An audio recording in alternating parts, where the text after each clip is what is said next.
entonces hemos visto qué es lo que resguardan los estados y qué es lo que demandan los pueblos.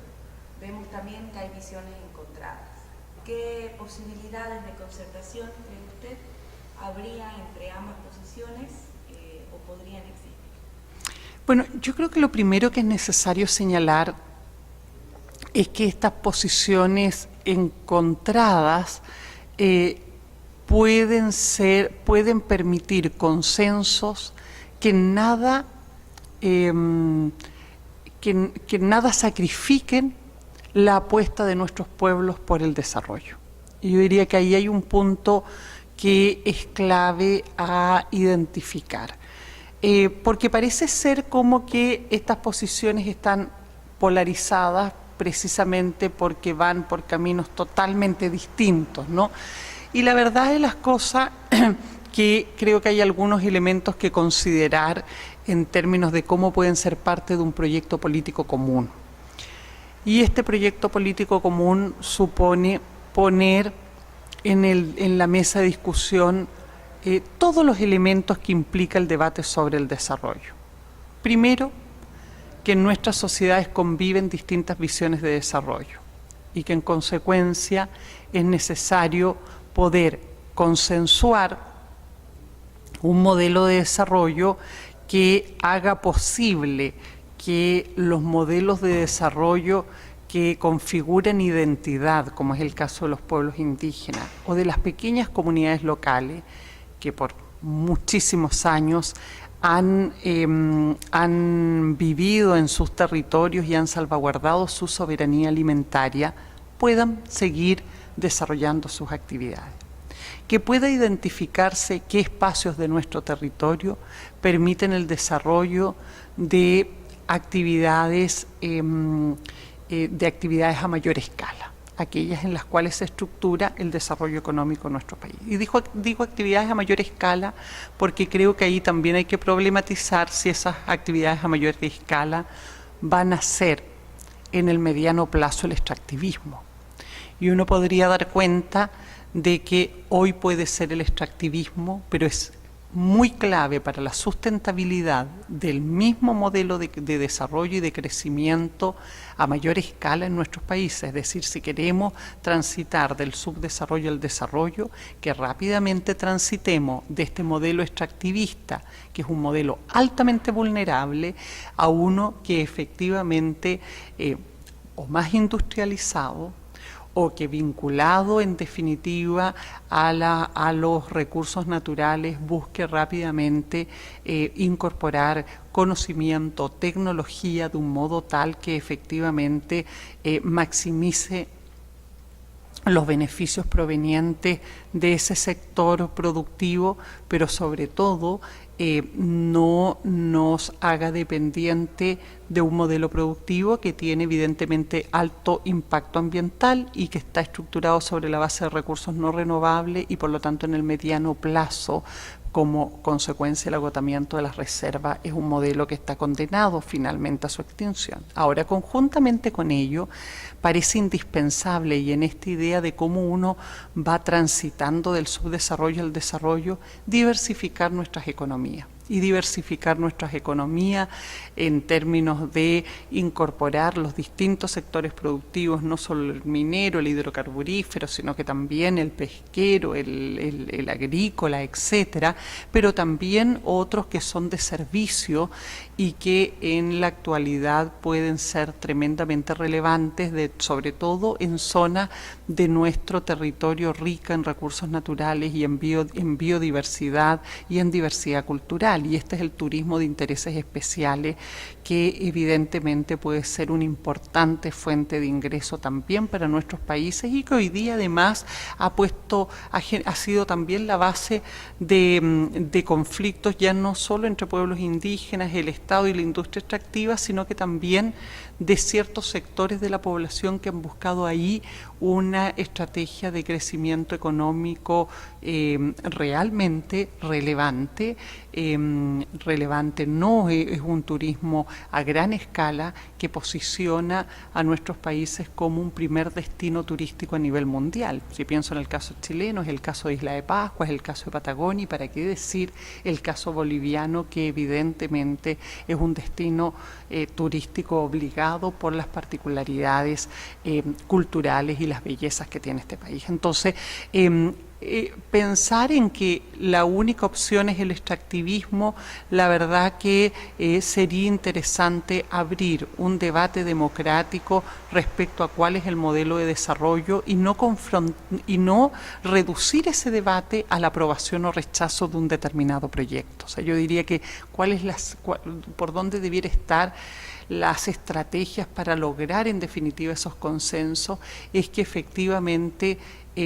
se convocara a procesos públicos de deliberación donde se definen las orientaciones en materia de desarrollo y se planifica estratégicamente el territorio para que todos los actores de esta comunidad política, inversores, Estado, comunidades locales, indígenas, etcétera, sepamos cuál es nuestro rayado de cancha, porque nadie sobra en este país.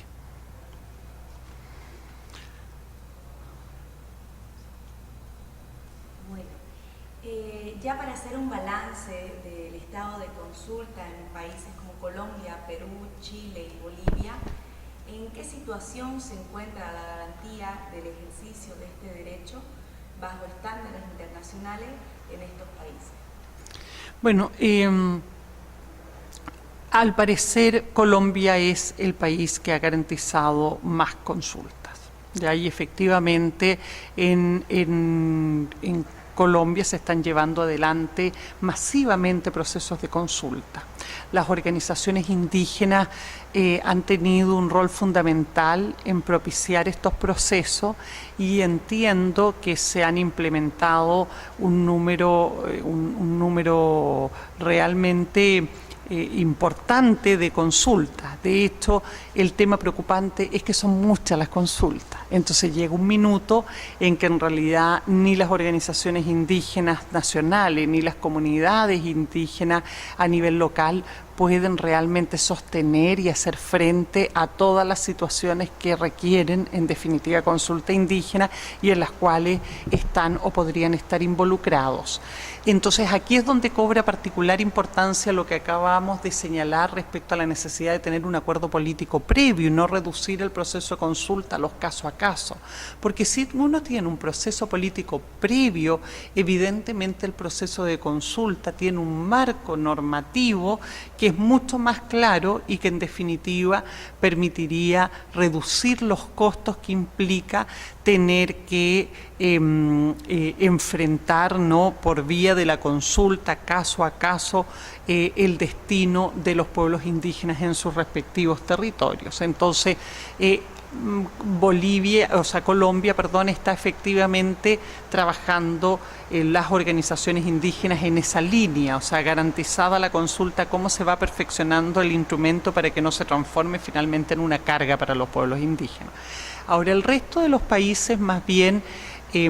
Chile y Perú, la estrategia estatal ha sido negar el derecho de consulta, dando cuenta en cuanto fuera posible que los casos no requieren consulta y restringiendo la consulta a casos que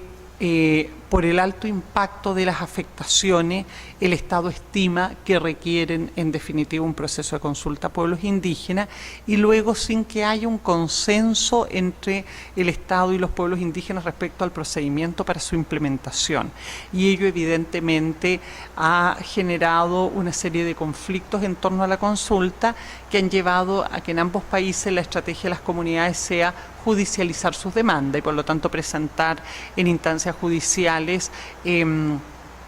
sus reivindicaciones para que se hagan la consulta y también aquellas que tienen que ver sobre la forma de implementación de la consulta. Como resultado de ello, yo diría que los casos en Perú, tal vez el más emblemático, el caso Ángela Poma con Perú, recientemente resuelto por el Comité de Derechos Humanos, que le reconoce una comunidad aymara afectada por minería y específicamente minería que está extrayendo las aguas en las vegas y bofedales de la comunidad que obtiene entonces el reconocimiento del derecho al consentimiento previo, libre e informado y por lo tanto el derecho a oponerse a la extracción de agua en su territorio, porque evidentemente eso implica una amenaza implica la extinción de este pueblo. Y en el caso chileno, la verdad que las comunidades han ido a los tribunales internos y los tribunales internos han reconocido, yo diría que en este momento ya de un modo consistente, que los pueblos indígenas tienen derecho a la consulta y que el Estado no puede adoptar ni medidas administrativas ni legislativas, ni puede, en definitiva, realizarse proyectos de inversión en los territorios indígenas sin la consulta indígena, y entendiendo por territorio indígena la totalidad del hábitat que los pueblos indígenas ocupan y poseen, aun cuando no tengan título de dominio otorgado por el Estado.